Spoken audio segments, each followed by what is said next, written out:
ஹான்ஸும் அவன் ஃப்ரெண்டை கூட்டிட்டு 8 பால் போல் கேம் விளையாடுறதுக்காக வந்திருப்பான். பாம்சாக்கு ஜாலியா தான் இருக்கும். ஆனா நம்ம ஹீரோ தான் எதையோ பறி கொடுத்த மாதிரி உட்காந்துட்டு இருப்பான். எதுக்காக இந்த மாதிரி இருக்கான்னா, ஹீரோ இந்த நேரத்துல வந்து படிச்சுட்டு இருக்கணும். ஆனா ஹான்ஸு ஃபன் பண்ணலாம்னு சொல்லி 2 பேருமே கூட்டிட்டு வந்திருப்பான். ஹீரோ பாம்சாக் கிட்ட எக்ஸாம் வரப்போகுது, அதுக்காக படிக்க வேணாம்னு சொல்லி கேட்பான். பாம்சாக்கும் படிக்கணும் தான், ஆனா இது வீக்கெண்டா, ஜாலியா இருந்தா தப்பு இல்லை அப்படின்னு சொல்லுவான். ஹான்ஸு இதை கேட்டு, டேய் எப்ப பார்த்தாலும் படிப்பு படிப்புன்னு இருக்காதுடா, பத்தியமா மாறிட போற அப்படின்னு சொல்லுவான். மாதிரி வெளியே வந்து என்ஜாய் பண்ணாதான் டென்ஷன் இல்லாம மைண்ட் ஃப்ரீயா இருக்கும். இப்போ ஹீரோ, டே ஹான்ஸு உனக்கு காலேஜ் போற ஐடியா இருக்காடான்னு கேட்பான். ஹான்ஸு, டேய் நான் என்ன பேசிட்டு இருக்கேன்னு நீ என்ன கேக்குற என்கிட்ட, ஒழுங்கா வந்து விளையாடுறாவா. நம்ம ஹீரோ எந்த விஷயத்த பண்ணாலும் அவன் படிச்ச விஷயத்த அந்த இடத்துல அப்ளை பண்ணுவான். அதே போலதான் இந்த கேம்லயும் ஆங்கிள் ஃபோர்ஸ்ன்னு மெஷர் பண்ணி அதிகமா ஸ்கோர் பண்ணிடுறான்.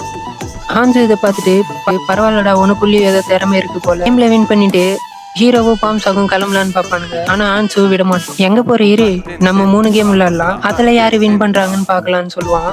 ஆனா ஹீரோ, எத்தனை முறை விளையாடினாலும் கேம்ல எந்த ஒரு சேஞ்ச் இருக்காது, தயவு செஞ்சு என்ன படிக்க விடுன்னு சொல்லுவான்.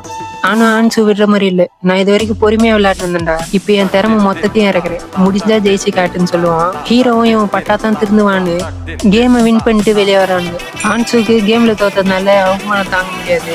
அதனால போன போதும் தானே நான் கேம்ல விட்டு கொடுத்தேன் அப்படின்னு சொல்லுவான்.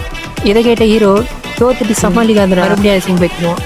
ஹான்ஸு சரி வாங்க நம்ம போலான்னு கூப்பிடுவான். ஆனா ஹீரோ, நான் வரலன்னு சொல்லுவான். ஏற்கனவே உங்களால தான் நான் படிக்க வேண்டிய டைம் ஷெடியூல் மிஸ் ஆயிடுச்சு, நான் வீட்டுக்கு போய் படிக்க போறேன் அப்படின்னு சொல்லிடுவான். நாங்க இங்க ஜாலியா ஃபன் பண்ண போறோம்னு சொல்லிட்டு கிளம்பிடுவாங்க.